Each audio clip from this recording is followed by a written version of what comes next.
Ini ayatku misli ayatku Rabbi ini wajah ini hanya Allah maaf betul kabar kan maaf betul kabar dunia kita kabar jauh banget dulu jauh dulu Allah maaf betul kabar kami लगातार रोजा रखते पारी তোমরা কিন্তু যা পারো না আমরা বলছি রাসূল করিম সাল্লাল্লাহু আলাইহি ওয়াসাল্লাম শাদী করেছেন 11টি আর যদি দুনিয়ার এখন কোন মানুষ যদি সাইকেল করে 5টা শাদী করে ইমানে চলে যাবে কি যাবে সাইকেল করে 5টা করলে ইমান চলে যাবে ইমান থাকবে না ইমান চলে যাবে তাহলে আপনি 11টা শাদী করেন না কেন রাসূলের বলতে বলে আপনি 11টা শাদী করার দরকার এই যে আপনি কোথায় শিখছেন কে শিখেছে আপনাকে কিসের আলো বলছেন কোন মাথাতে বলছেন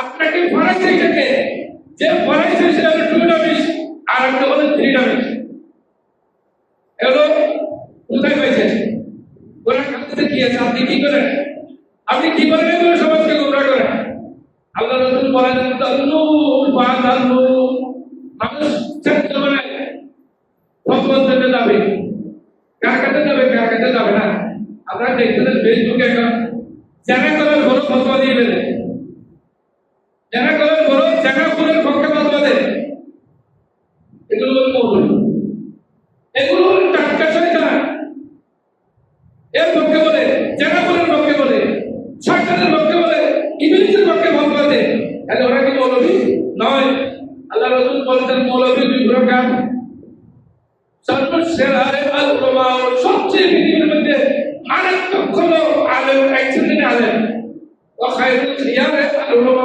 আল্লাহ রাসূল বলেন সবচেয়ে পৃথিবীর মধ্যে ভালো হলো আলেম সবচেয়ে ভালো আলেম আবার সবচেয়ে টাকার উপর টাকা দিয়ে অনেকে পয়সা কিনা হয় এলো আলেম নামটা কি আলেম আল্লাহ এটা পুরো কামিল করে তাহলে এতগুলো কথা কেন আসলো এতগুলো কথা কেন আসলো আল্লাহ কি বলেন রাসূল কি বলেন আমরা দেখি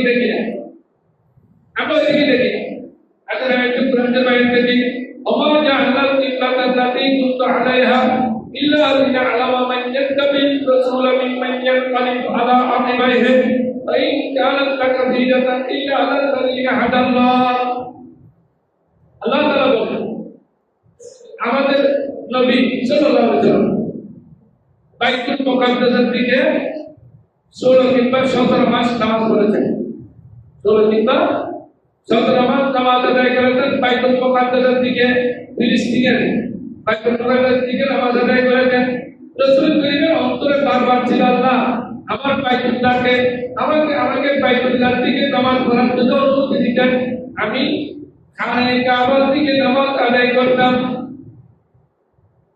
খানায়ে কাবার দিকে নামাজ আদায় করতাম এবার বারবার আল্লাহর কাছে প্রার্থনা করেছেন এজন্য আমাদের নিয়ত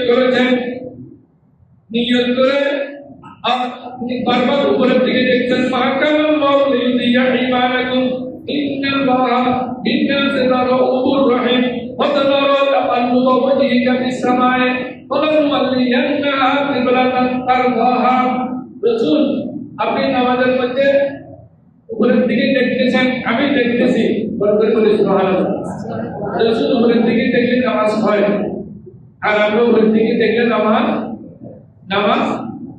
হবে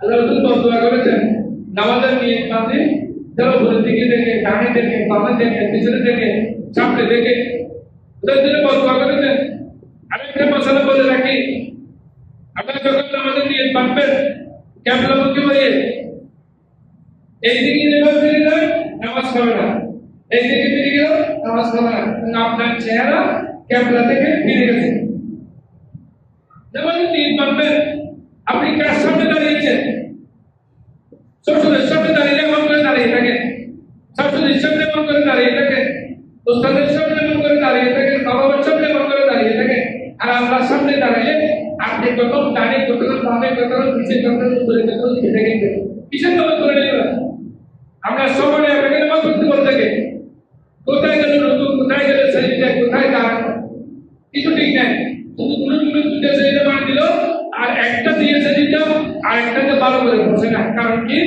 এমনি তো সেইটা একটা দিতে হবে, তো একটা বসে না আরেকটা করে দিয়ে না বলতে বিদ্যা হ্যাঁ নামাজ হয়েছে, এটা নামাজ হয়েছে। সময় থাকলে নামাজ কেন পড়বেন? আপনি কিসের মুসলমান? সময় থাকলে নামাজ পড়বেন, আর আপনার সামনে দাঁড়িয়েছেন, নামাজ দিলে কবুল হতে হবে, এটা নামাজের মতো নামাজ পড়তে হবে। আল্লাহ রাসূল তিনবার নামাজ পড়াইছেন একসাথে, চললে নামাজ পড়ো, আমাদের নামাজ আদায় করেছি, আবার পড়ো, আবার পড়ছেন, আবার পড়ো, আবার পড়ছেন, তোমার নামাজ হয় নাই। কেন?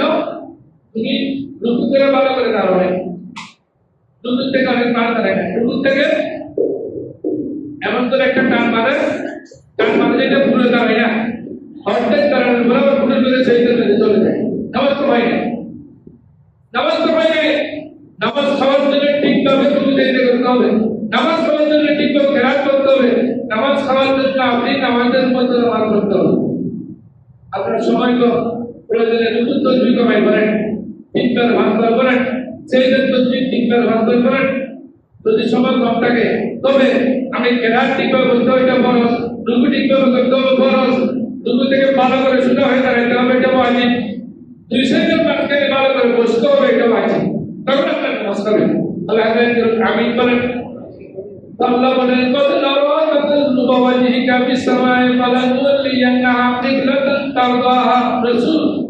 আপনাকে দেখতেছি, আপনি শুধু বারবার নামাজের ঘরের দিকে দেখতেছেন। কোথায় দেখতেছেন? নামাজ অবস্থায়। আমাদের জন্য কিন্তু ঘরের দিকে দেখলে নামাজ হবে না, রাসূল বারবার ঘরের দিকে দেখতে, আল্লাহ বলেন আমি দেখতেছি আপনি ঘরের দিকে দেখতেছেন। ইয়া রাসূলুল্লাহ, আপনি একটা কাজ করেন, যেই কিবলার দিকে আপনি রাজি সেই কিবলার দিকে আপনি ফিরে যান, দরবার করে সুবহানাল্লাহ। এই মসজিদ শরীফ যে মসজিদে ফিরে গেছে, ওখানে ফিরে গেছেন, ওই হাজী সাহেব রোডে দেখছেন, এটার মধ্যে মেহরাব করি একটা এদিকে একটা, এখন কিন্তু বাইতুল মুকাদ্দাস থেকে ভেঙে ফেলছে, কারণ কি বিভিন্ন দেশ থেকে মানুষ যায়, দরবার কিছু বুঝে না, ওই মেহরাবটা বর্তমানে ভেঙে ফেলছে, এটা বাইতুল মুকাদ্দাসের দিকে ছিল, এটা ভেঙে এখানে দাগ দিয়ে রাখছেন, শুধু মেহরাব রাখছেন। এখন যেটা খানে কাবার দিকে আসে ওইদিকে মানুষ এখন নামাজ পড়ে অনেকে, এই জন্য এটা ভেঙে ফেলছে। আল্লাহ দুই জায়গায় এইদিকে আর দুই জায়গায় ওইদিকে করেছেন। আল্লাহ বলেন আমি এটা কেন করছি জানেন? নামাজের মধ্যে চাইলে নামাজরত অবস্থায় না করে পরে করতে পারতেন বা আগে করতে পারতেন, নামাজরত অবস্থায় কেন করছি আপনি জানেন?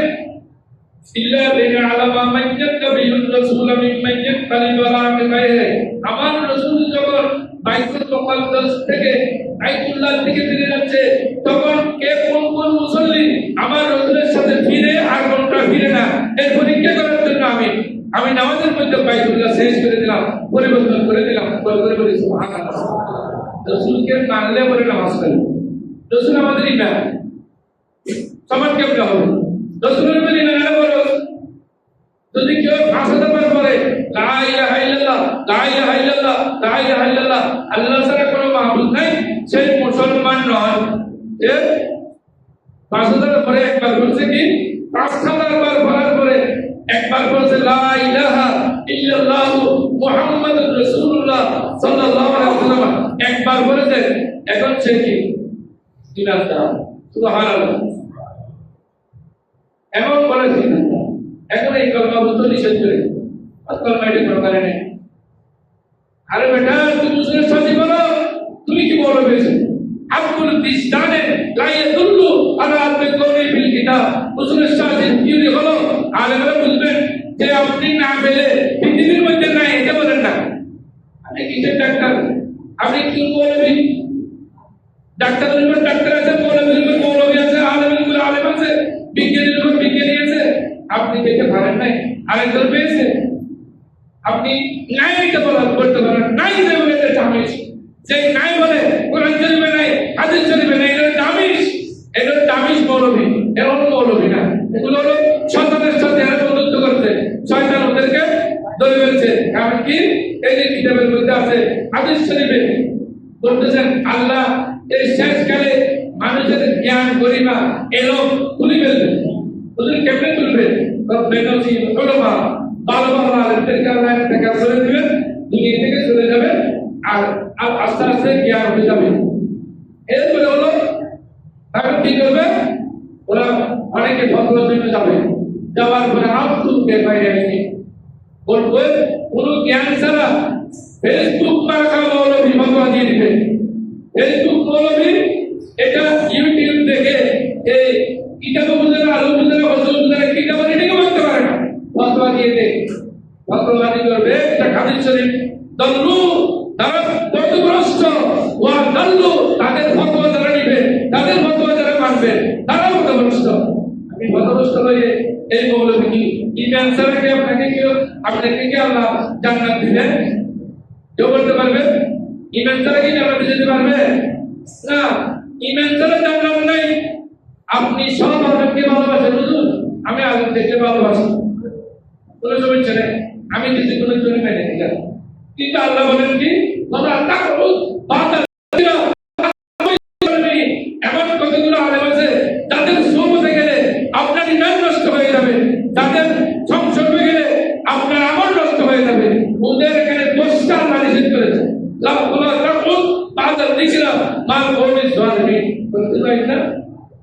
ওদের সাথে ফুটে বসে নিষেধ।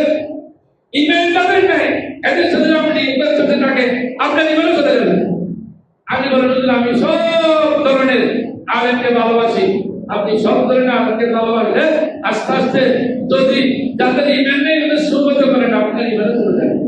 আগে এবার আপনি চিন্তা করেন, সবাইকে ভালোবাসবেন কিন্তু আমি বলেন তো আমাদের মধ্যে ফিরে দিলেন কেন?